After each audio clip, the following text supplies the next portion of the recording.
All right, everyone. Welcome once again to the Faces of Business. I am your host, Damon Pistolka, and I am so excited for our guest today because we have none other than Sarah Johnson, co-founder of Jambo John Website Development.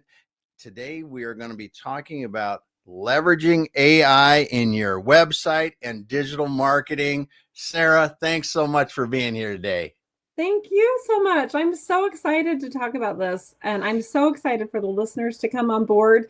This is such a new field that this is really a great opportunity to experiment and to pick each other's brains and to play. It's like a big new sandbox that we get to play in. It literally is like a big sandbox. That's a great way to describe it because every day it seems like you come up with a new way that AI has helped or you heard about or read about that it's helping, and especially in what you do in website development and digital marketing. So let's first of all, let's back up a little ways and let people know more about your background and what you guys have been doing at Jambo John for a little bit of time now. I'd be happy to. So I'm a native of Utah. We live in the Rocky Mountains. And I grew up right near the University of Utah. My grandfather was a computer scientist there, and my mom was a nursing student there. And so really, really deep roots here in the Salt Lake Valley. I graduated with a degree in communication. And so back when I graduated from college back in the early 2000s, communication really was about buying billboards, buying TV spots, getting promo spots on the radio, and doing a lot of PR. I remember my boss, who was my mentor, we were getting a new website built for Red Butte Garden, which is where I interned at. And the only way to build a website was with HTML. that was it. And I was like, I'm not interested in learning how to do HTML, which is ironic that now, Jambo John is a website agency. Yeah. And fast forward 25 years, my husband and I just celebrated our 25th wedding anniversary. Nice. He is my business partner and my husband, and we have been building websites at Jambo John for now 15 years. We've helped over 450 companies across the country. And you could say a lot has changed. Yes. You could say a lot has changed. So a little bit of background. I graduated with my degree in communications. Went into sales for about 8 years, learned that I actually really enjoy sales. It's a really important part of the economy. And my husband was a marketing professional who self-taught programmer. He knows about 5 different programming languages. Wow. Joined forces in 2006. I'm a copywriter and was good at sales. He was a programmer and designer, which if you know anything about the programming design world, that's unusual. Yes. Those hats. And we started Jambo John.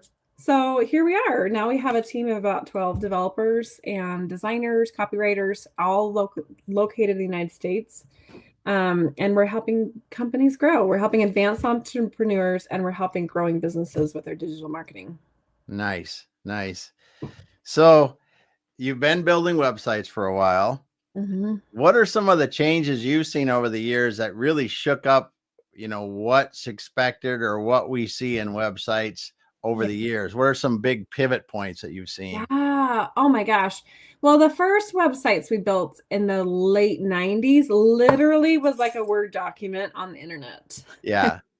There was not a lot of design prowess or user experience at all. It was just literally so simple. And I think what you could say is I think that the internet has gone to school, kind of like a child would have gone from preschool to kindergarten to high school, and now we're in graduate level. Because with digital marketing, we're looking at color psychology, we're looking at brand psychology, we're looking at user experiences and user interface. We're looking at APIs and connections and plugging point A to point B so our data set can swim down this funnel and our customers have a seamless experience. And so really, I think the biggest change that I've seen with marketing as a whole is that marketers tend, because it's such a low cost of involvement, that marketers think that they can do everything. And they're like, oh, I can do that. I can do that. I can pick that up. I can do that. And really what we're seeing is that to succeed at marketing, you have to work with specialists. And that might mean that you have a specialist that's really good at pay-per-click ads, and that's their area of genius. But hire your pay-per-click genius to write your copy that's actually going to sell the product to an emotional user, human. Yeah. Right. So I think that's the biggest thing, that this industry specifically is moving so fast that the best practices even 2 years ago, everything, like, it's just, you have to pivot and get better and pivot and get better. You get data and pivot and get better. You just have to keep moving forward. Yeah. Yeah. And that, you said a few things in this, and I was writing notes down here. Mm-hmm. You know, the user experience, the users have gotten so much, their level of expectations have gone up significantly. Yeah. Yeah. You know, like it better work just as good on mobile as it does on a desktop. And probably if it doesn't work on a mobile, you're hurt more than if it doesn't work on a desktop anymore. And then what, something I think really in B2B, that's a huge thing that people, if they don't work with that, they don't understand it, is that data flow. Because used to be with in the old world that your website was kind of sitting out there on its own and not really connected to everything. And now it's expected to be connected. It's expected that I can, if I am an e-commerce, I can order, it flows right all the way through my systems. Nobody touches anything. It just happens. If I'm, you know, a quote request, that goes to the right place internally. And it's not just somebody gets an email and they have to manually do any of this.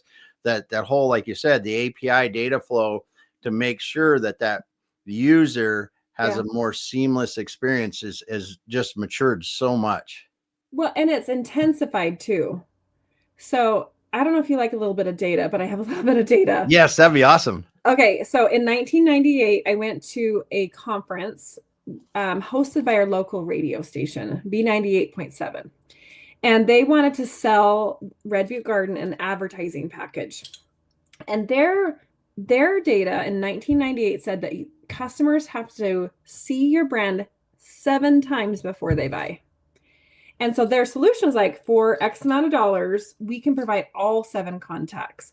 And I really like the analogy they provided, because they're like, you know what, awareness in the community, which is the first step in any marketing funnel, people have to see you, is kind of like getting enough energy for a hot air balloon to be lifted up onto the air. It's a lot of momentum to keep that awareness up. So it's easier to keep a hot air balloon up than it is to get one off the ground, right?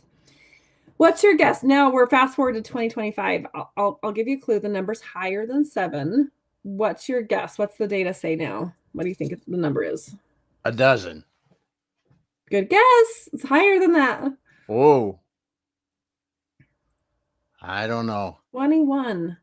Oh my goodness. It went up 3 times. It went up 3 times. So it's interesting because I think that, you know, 7 times you had billboards, TV, you had radio, you had print, which is expensive media. Yes. So the word of mouth, like those funnels were expensive, which made it so not a lot of people can play at that level. Not a lot of brands could play at that level. Now our cost of entry is a lot less, because you can start advertising for under $100. Right? With social media, with all sorts of things. I'm not saying you should stop at 100, but now our communication system has to match the need for the 21 times. And I think we're doing that with technology, with APIs, with connections from different data sets, so that the experience seems flawless to the customer. It should feel flawless to the customer, but there's a lot of programming and a lot of manpower and woman power that goes behind making those smooth transitions. Yeah. Yeah.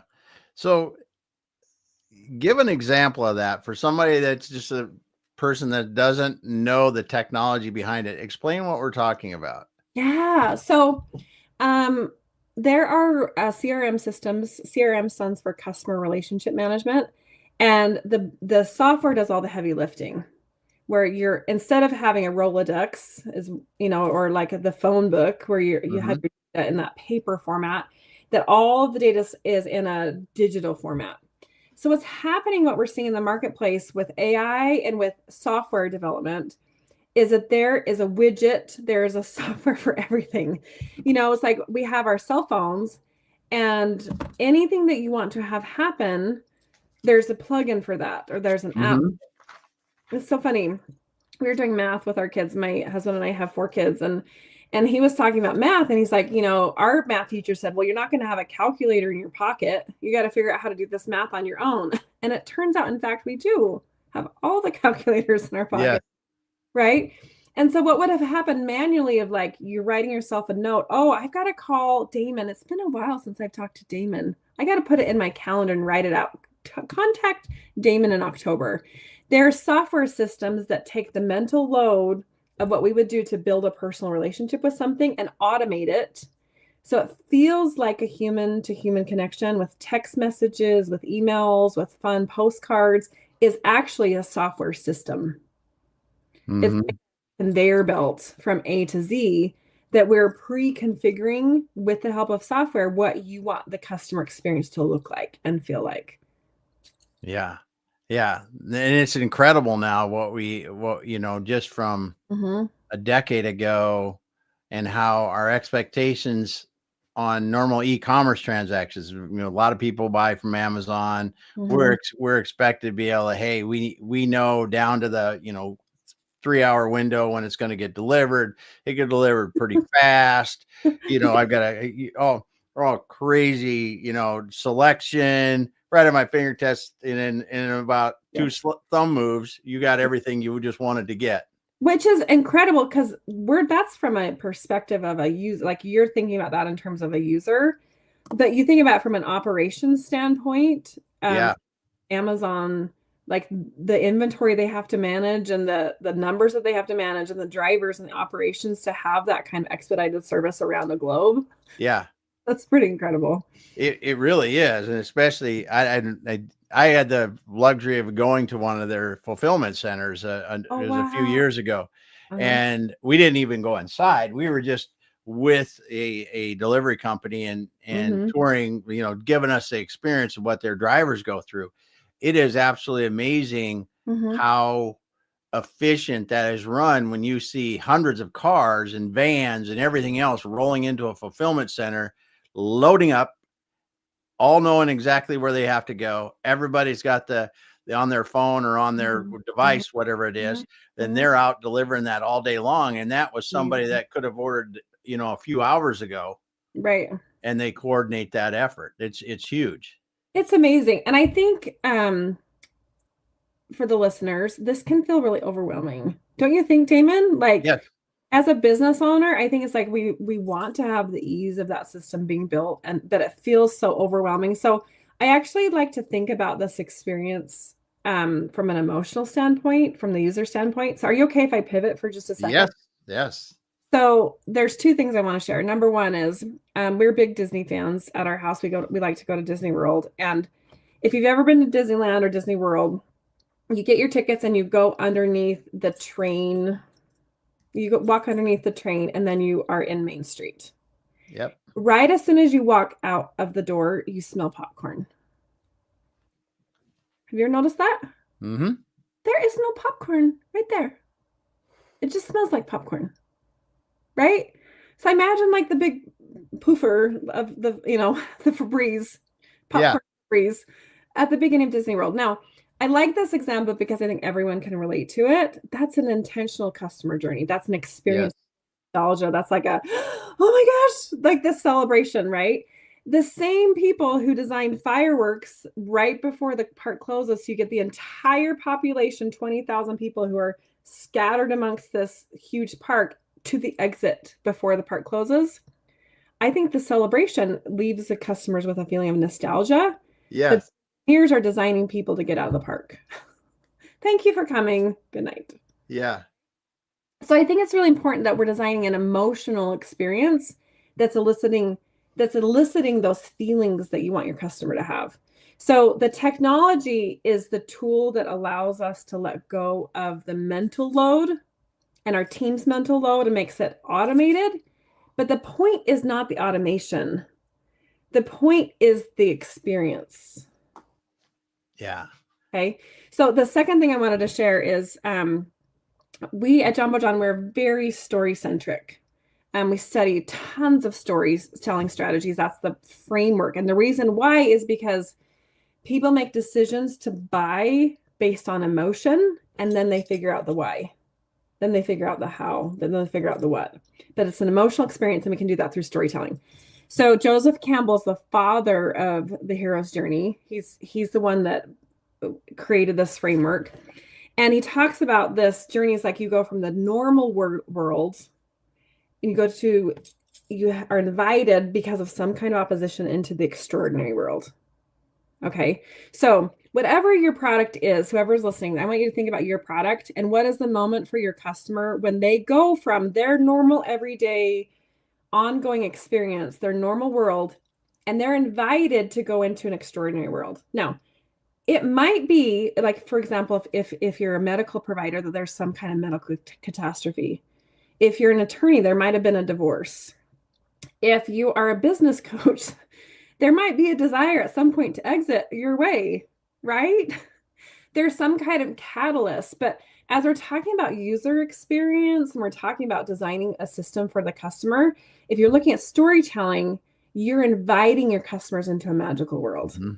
My favorite example of this is Coco. Have you seen Coco? Disney's Coco? Yes. Okay, so you know when, and it's not at the initial transition, but there's a bridge of those orange flower petals, mm-hmm. and it's literally a bridge from the living world to the land of the dead, right? Mm-hmm. It's beautiful scene work. So as a business owner, I want you to think about what are the smells, what are the tastes, what are the visuals, what do you hear, what do you taste, what do you feel, and what's the experience? So like, I want you to design like your customers walking into the theme park, your customers walking into this magical world. What are they feeling? What are they thinking? What are they experiencing? And then use the software to automate it so it's easy. Yeah, that's a great point because you really have to think about the experience. Mm-hmm. Because it's so huge. It's so huge. And as you said, people make buying decisions, they're emotional, and mm-hmm. then they try to substantiate their decision based on that emotion. Exactly. Yep. And we're not here to market because of fear. We're here to market because we can help people. Mm-hmm. Right. And so people are looking, they're up late at night, they're stressing out to their spouse, they're talking to their business partners with a problem. And if you come along and say, oh, I've had a problem and I solved the problem and this is how I feel, then what's going to happen is that their brain is going to say, tell me more. Nothing else matters besides solving that particular problem. And then they're going to find out exactly what you have to offer. Mm-hmm. Yeah. Yeah. That's awesome. That's awesome. Because that experience is so key. And like you said, designing the experience and then creating it digitally so people can feel it. Yes.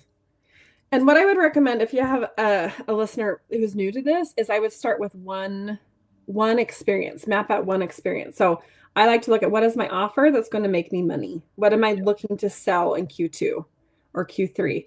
Then I'm going to backtrack and say, what kind of free offer, what kind of free gift can I provide that's going to be a hook for that experience? What kind of communication can I lead up to buying that experience? Now, we've talked about the Magic 21, right? Most people that I tell that to get scared and feel overwhelmed. I was talking to a service provider recently, and we had a one-to-one, and he told me he changed his business. He grew his business from $5,000 a month in revenue to $2 million a month in revenue. And his contact strategy includes 96 touch points. So if you're in his database, you'll get 96 touch points a year. Yeah. Isn't that cool? And so talking to somebody like that, he made my brain get bigger, right? So I would encourage you, if you haven't yet started, start somewhere. And so what I like to do is just pick 5 ways you're contacting people and rinse and repeat. So it might be a newsletter. It might be your in-person networking. It might be Facebook ads. It might be social media posts. It might be a postcard. There's a bazillion ways you can do it. But just pick 5 and then you're going to rinse and repeat. If 5 feels like too much, start with 3. So you're going to build out one campaign for one offer. And then after you've presented the offer continue that conversation. So this is where it's important to get software that's sophisticated enough that if somebody's on a path and you're like, hey, schedule an appointment, and you have 6 emails that say, hey, I really want you to schedule this appointment. Well, if after the second email, they schedule an appointment, you don't want to keep inviting them to schedule an appointment because then they'll be confused. Yeah. Yeah. You hear me? Yeah. Yeah. It has to stop. It has to know that they've scheduled an appointment and at least stop or change into something else. Yeah. And there's different levels of tools, good, better, best, that you can purchase and you can utilize, but that's just something in terms of a user experience that's helpful. Mm-hmm. Yeah. And it really is amazing now with simple tools, how well you can improve that communication path. And I think that's one of the things that we really see is that, you know, in just using websites now, you expect to get almost an instant confirmation if you've ordered something or you're on a website, right? Even in the website chats now, they expect that thing should come up, that thing should work fast, to the point that even me at my age, if I'm going like on some of my sites for say my phone or something, I want to use chat because I know it's a faster option for me to get the service I need. And people are these expectations are really changing in how we get things done. Yeah, absolutely. And I would recommend like to have a schedule where you're coming back to test your own system. Yes. Periodically, like what is it like in incognito mode for the user? And periodically just test it to make sure that it's working right. Because people who don't know you or aren't familiar with you probably don't love you enough to be like, hey, I didn't get a confirmation. They're just gonna go away and you won't know about it. Yeah, that's a great point because you know, a software update, some other change can lead to something that stops something that could be really vital to your business. Yes. So a couple things that we're seeing a lot of that I want to encourage any of the listeners today, back up your site. Take 5 minutes and make a backup of your site that's off of your website. There's a tool called Updraft that we really like. There's a lot of different tools, but just do it. Like just, you know, like you get your teeth cleaned, you get these things done, you get your oil changed, make sure you have a backup of your site because if something happens, then you always know, and you can schedule them to happen regularly. The other thing that I would recommend is a CDN network that we like to use Cloudflare, but there's a lot of malicious attacks that happen on websites with bots. I like to think of them like those little coconut guys on Moana, that they look really cute until you get close and then they get really mean and they take your ship down. But getting something like a CDN will help the traffic route through a security defense before it goes to your website and can help prevent some of these malicious attacks that we're seeing on the internet today. Yeah. Yeah. That is amazing. And just the level that you have to go to keep things secure now. Yeah. And the bigger your company is and the bigger your website is and the more traffic you get, you're more attractive to those bots and more to the malicious intent. And so putting in a little bit of framework in advance can help make sure that you have, like, websites cost thousands of dollars to create, but you think about the time that you're spending every week updating your site, adding new content. It is so valuable.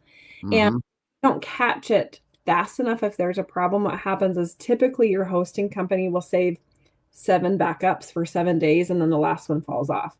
So if you have a problem and you don't notice that there's a problem fast enough, you could lose your website a lot, but let's make sure it doesn't happen to you, right? Yes. That's great advice. That's great advice. So today we're talking about leveraging AI in your website and digital marketing. Yes. So let's talk a little bit about AI because it hit us by storm here. We're into it, I don't know, a year and a half, 2 years now, whatever the timeline is. So how have you seen AI helping you as a website development / marketing? And let's start there. I love that. So I think that one thing we have to acknowledge is AI is not going away. If we don't like it, that's okay. You don't have to use AI, but it's not going away. I think there's been several major inventions in the last 100 years that have fundamentally changed how communities work. And I think AI is one of those things. We've walked through a gateway and we're never going back. Mm-hmm. I think if you think about early adopters and late adopters, as a business owner, I'd encourage you to adopt at some point in some fashion, because, for example, like in the early 1900s, 1800s, there were like window tappers that were paid to wake people up, right? We don't hire window tappers anymore because we have alarm clocks on our phones, right? And so for one is like having the mindset to be brave about embracing something new. Number one. Number two, I think that there's a lot of ways to use AI, and there's so many cool tools right now. And AI should be used to help leverage what you know.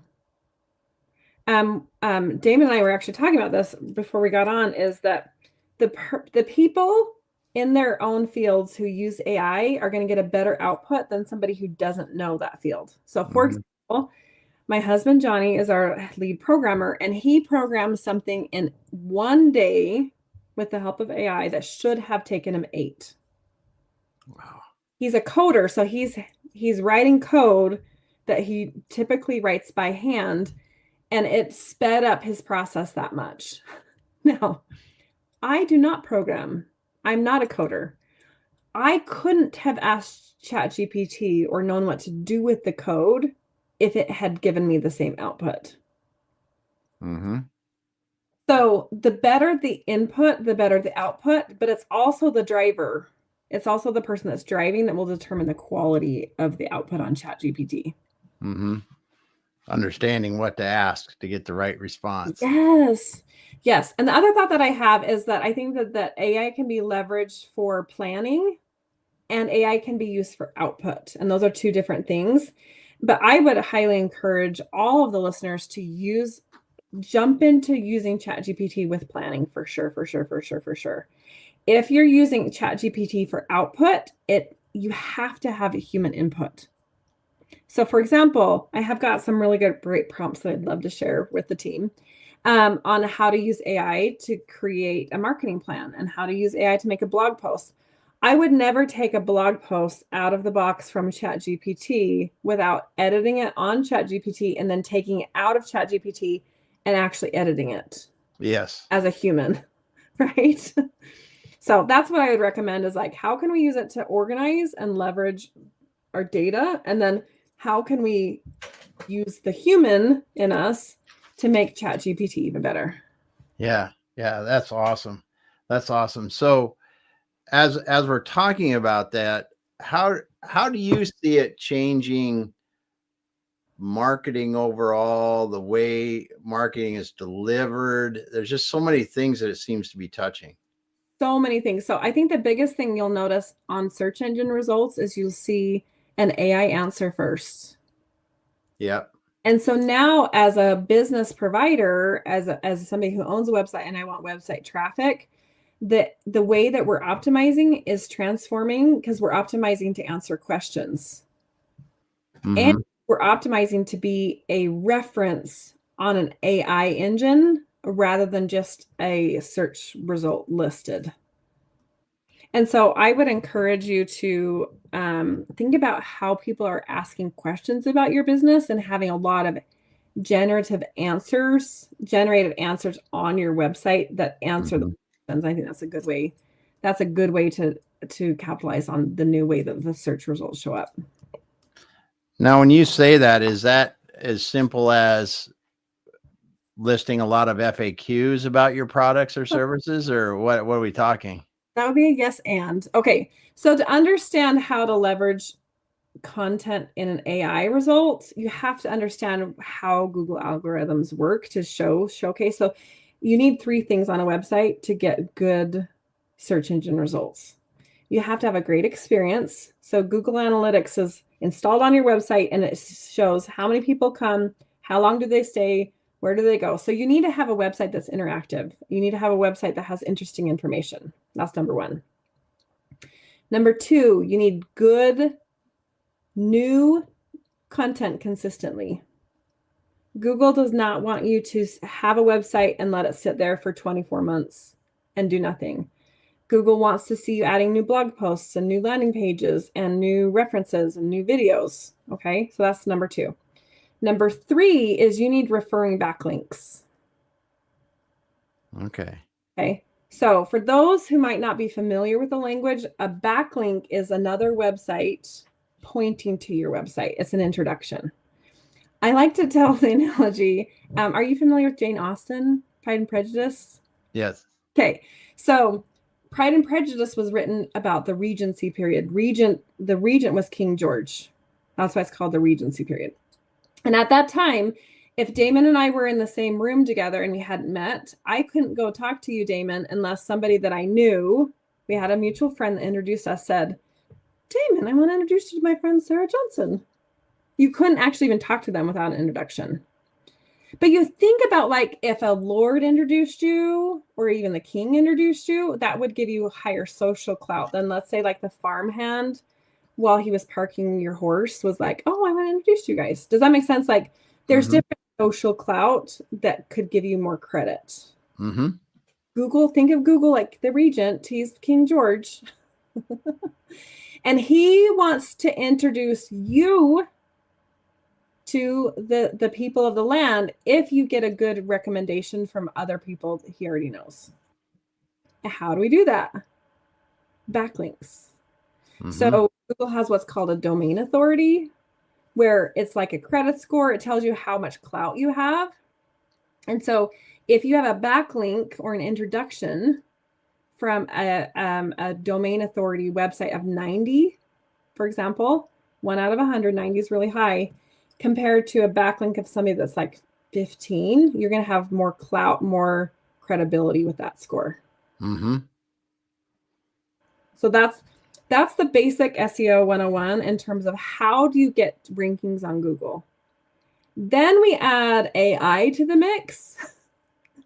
So what I would recommend is as we're noticing those 3 things, good user experience, consistent new content, and backlinks, that consistent new content we're talking about needs to be answering questions.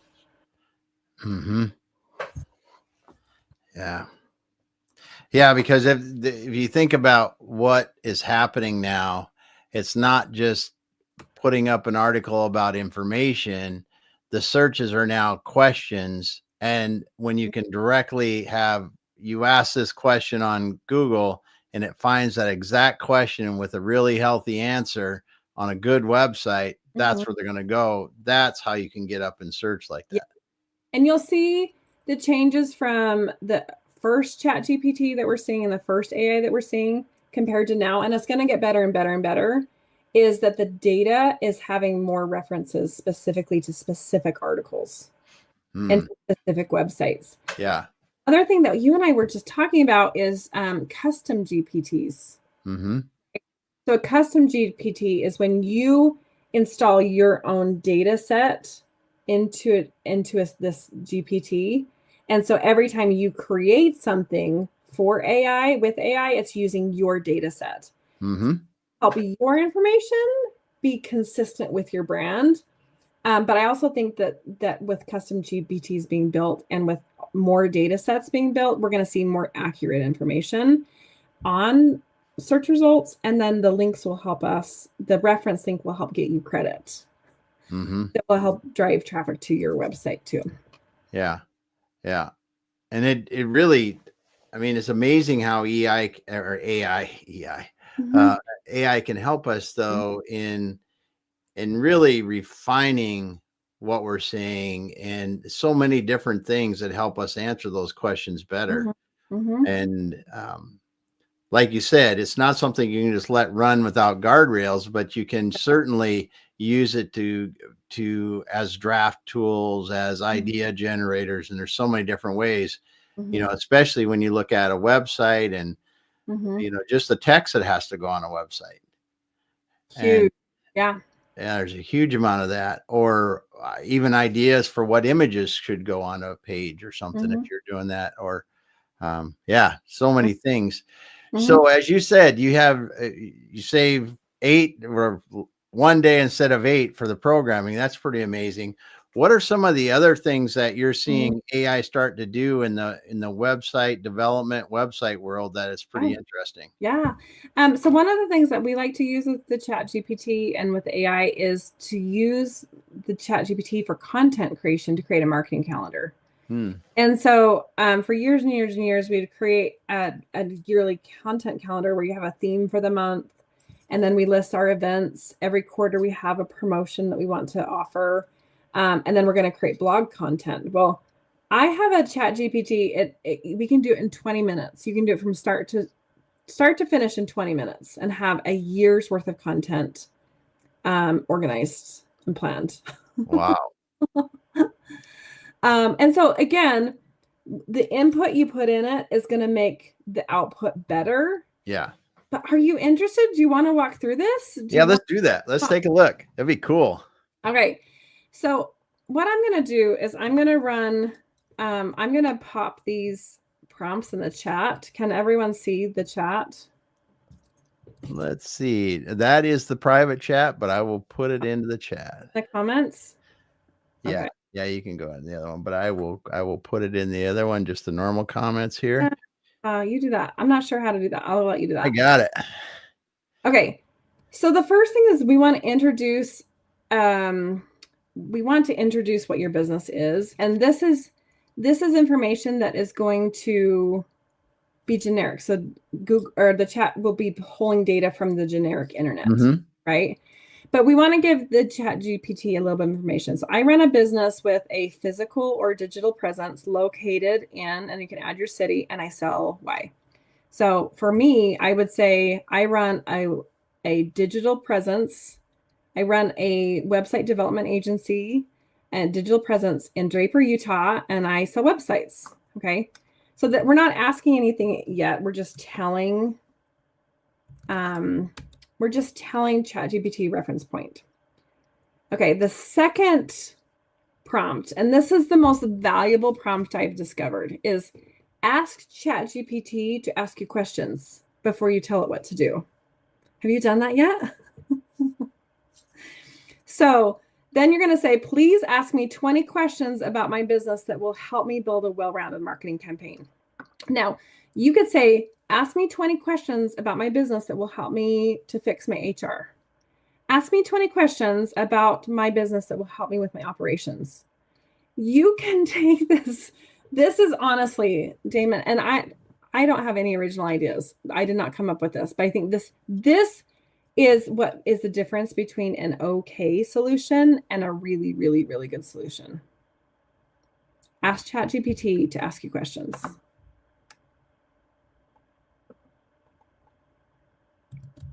Okay, the next thing that we're going to do after the results are shown, I want you to say to ChatGPT, I want you to answer these questions to the best of your ability. And very cool new thing, there's deep research. Damon, tell them about what you said about deep research. Oh, yeah. I was testing deep research. And I mean, if you want something that will go off and do like hours of research in minutes, is asking a Chat GPT to do deep research on a subject, like, what are the latest things in whatever, and tell me who's doing it. And I want to know specific companies. I want to know websites, and I want to know what they're talking about, that, where we're going next. And it goes away for 10 minutes sometimes or more, and comes back with very succinct information that can help you learn a lot more about that and really help you make better decisions. Isn't it amazing? Yes. I was thinking about it for market research, right? I wasn't using it for market research in the fact, but how many times, even in what we're doing, if it's somebody wants to know about, what's your market like?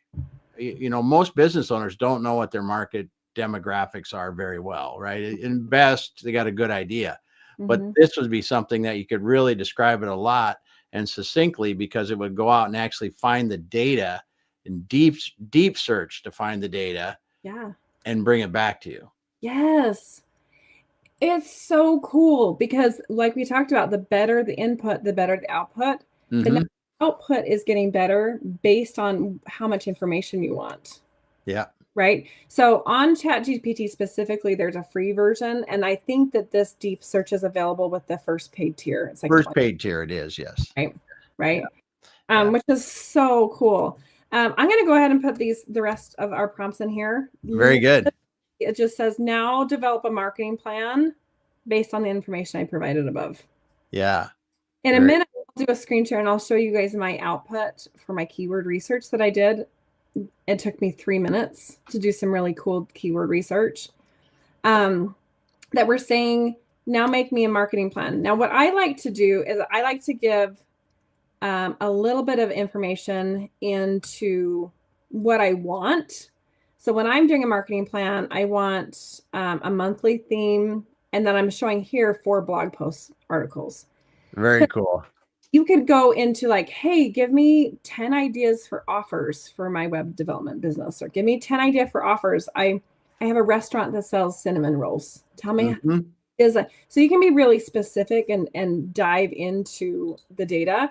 The other really fun thing you can do, and I don't know if you've done this yet, Damon, is you can tell ChatGPT to write with a fun voice. So you can say like, write as if I'm a cowboy from Arkansas in the 1960s. You can say, write it as a poem, do it as a Shakespearean iambic pentameter poetry. Yes. So you can, but I like my students when I'm teaching classes to play with it, because it just opens your eyes. It's so shocking that a prompt can make things fun or can make them unique or different. Yes. And I think when I talk to people about it, and when I explore how people are using it or where it provides a ton of benefit, is really when you've got the blank page syndrome. And it could be that I'm starting to write, I've got to create something, and it doesn't matter if it's a spreadsheet or a document or a presentation.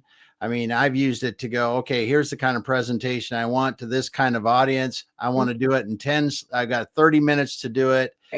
And I want, 20 minutes in the presentation. I want 10 minutes for good conversation after it. Tell me what I should have on the slides, the titles, and, and just keep working into the details down, even into the talking points for each slide. And then on top of it, you go, okay, for the discussion after, what are some great questions I should ask the group to really get the interactions that we want? Yes. So because, we often are very good, or very technically understand what we're doing, how we're doing it, all that kind of stuff. But when it is to really teach someone else is where our experience prevents us from we're really looking in their perspective as much as we could by using a tool like this. Yes. And I love what you're saying, Damon. And I think that, it's like obvious, but I think that we might be missing it. Is that because ChatGPT and AI is like this shiny new toy, we forget that we're the magic. Yes.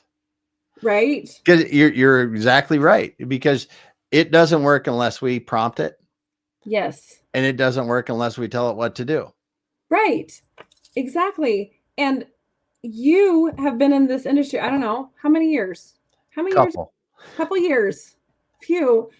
Decades. Yeah. So whether as a listener, you've been like, you're a brand new business owner, or if you've been in this business for 30 years, you are the magic. Your experience and your knowledge and your application of the experience is the magic.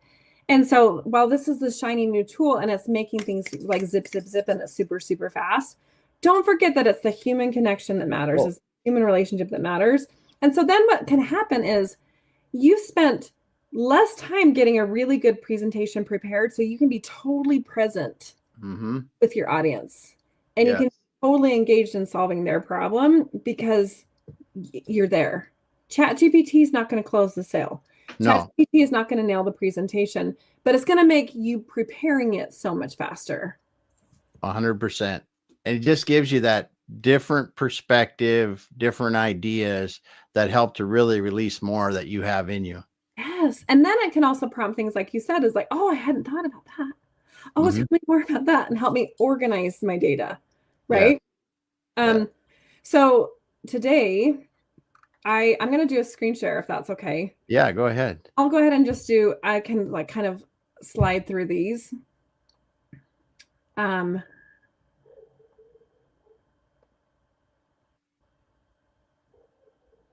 not sure this will be the right one. Okay.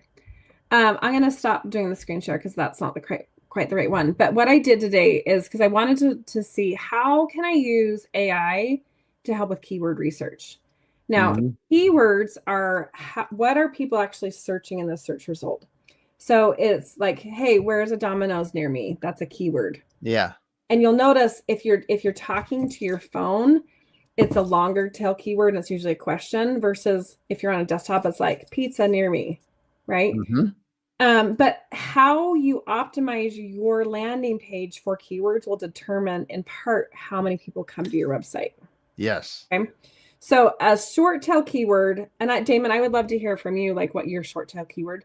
A short tail keyword for me would be websites, but that doesn't tell intent. That doesn't say, are people looking for a website developer? Are they looking to build a website? Are they looking to find a website? Are they looking to teach about websites, right? So long tail keyword would be website developer in Draper, Utah. And then it's delivering intent. Okay. So your turn, Damon. What's a good example for you of a short tail keyword? Well, if someone was just sell my business, I mean, that's a super generic keyword phrase. Yeah. Yeah. And then if you look at a longer tail word is, what do I need to do to sell my manufacturing business in North Dakota? Oh, yeah. Yeah. So if you are building out a strategy for people to come to your website, you're going to have a lot of content matching industries with locations. Right? You're going to say manufacturing in Dakota, manufacturing in Utah, manufacturing in Seattle. I love. So if you're as you're listening to the listeners who are listening today, I want you to think about your business as short tail and a long tail keyword. Now, what I did today is I said, if I were using ChatGPT for keyword research, what 20 questions would you ask me about my Utah-based website development business? Very cool. Do you guys hear the hook, right? You guys hear that repeat? It's like before you dive into asking for output, ask ChatGPT to ask you questions. And some of the questions I got were, what specific web development services do you offer? And who is your ideal client? And what makes Jumbo John different? And then what I said is, based on best practices for custom WordPress websites, how would you answer those questions? My business is, there's a lot of website developers, and there's some magic that makes Jumbo John different that I'm really proud of. But there's enough information on the internet that it can answer some of these questions without input. Okay. And then I said, okay, based on the answers you just provided, give me 20 long tail keywords and 10 short tail keywords for my industry. And in 3.5 minutes, I had 20 long tail keywords. For example, custom WordPress websites designed for service businesses, Utah WordPress developer for small business, high converting website design agency in Salt Lake City. The list goes on and on. Yeah, and those are good ones. Those are good ones. And now I can say, okay, I'm going to grab custom WordPress website design for service businesses, and I'll tell ChatGPT, make me a 700-word article with this title, with this keyword. And it will give me my first draft that I can use, and then I can make it magic. Isn't that cool? Yeah, I use it to figure out what live stream titles are going to be. And does it work? Well, I bet in 24 to 48 hours, when you search for this title on Google, it'll be on the first page. You guys, one other thing too, Damon, is I know you and I have talked before. You've been doing this for a long time. So you're matching the rules that we talked about. Yeah. Good user experience, playing the rules. Good user experience, consistent new content, and backlinks. Yeah. Because guess what's going to happen? This podcast and all the other podcasts are giving your customers a new experience. It's giving you new content. And I bet everyone who comes on this podcast backlinks to your website to say, hey, look, I'm on a podcast. And then automatically it's ranking. It's not automatically because it's a lot of work, but look at that. You're playing by the rules and you're Yeah. winning. Well, and it's about, when you're talking about really making Google happy and wanting to show your content, it's not just on your website. It's, this goes to 5 different places today. It turns into a blog post. It turns into a podcast. All those things help to show and build the richness in the content that you're doing. So as a small business, you really need to understand some of this stuff, at least at a beginner level, because then you can find the right people to help you to do this. Because, we really have 2 different ways that we can sell online. One of them is we can pay a lot for ads. That works. Totally a good strategy for some people. Or if you really need a lot of people to come to you, that's another one. Yeah. In the businesses that I'm typically helping with our services, they are not the kind of companies that need 100,000 people to visit them every month. Oh, They're the kind of companies that, if they had 10 new customers a year, it's a big deal. And this is a whole different kind of game for them, because they want to build more deeper relationships with a smaller group of people. That's not that ad-based kind of thing that they do. So it's very interesting to me how you can use AI to really, tailor what you need and give you more ideas, just like you were saying today. It's just such a powerful piece of putting. And going back to our original conversation is, if you only need 10 customers a year, you are a relationship driven. And you think about the bandwidth it would take to juggle the amount of contacts for a large group of people to whittle them down to the 10. If you're doing it on your own, people fall through the cracks and you just miss people. But if you can set up a system where the system is doing the managing and the system is making it easy, then again, you can be totally present in whatever meeting you're in front of, and you can be totally present in your podcast that you're delivering, and you can be totally present on the phone, because the mental load of all of that data is taken care of in a system. That's such a good way to explain it too, because it is, when your system is helping you schedule appointments, when it's helping you send pertinent reminders to people, remind yourself, get request information so that you can be better prepared and more present in those meetings, so you don't have to remember to do it. It just the amount of things that and how AI can help augment all that and really help you think of what you didn't think of to do. It's just amazing. You could do a prompt that says, help me think of the things I didn't think of. Yes. What things do I need to think of that I didn't think of? Yeah. Any topic. I've done that. What did I miss here? Or something like that, just short. And it comes back with great stuff. So Damon, what are your favorite tools that you use to help you automate your business? Oh, it's just normal CRM stuff and ChatGPT to figure out how to do it. I mean, and then of course anymore, I really don't think, like you said, I don't think any business can really run without the specialists to do what you need to do, because it's just, there's too many different things to learn, right? We have to know our business, and then we have to have the specialists that are going to do what they do, even in our business, right? I don't care if you're a painter or you're a manufacturer or you're a surgeon, right?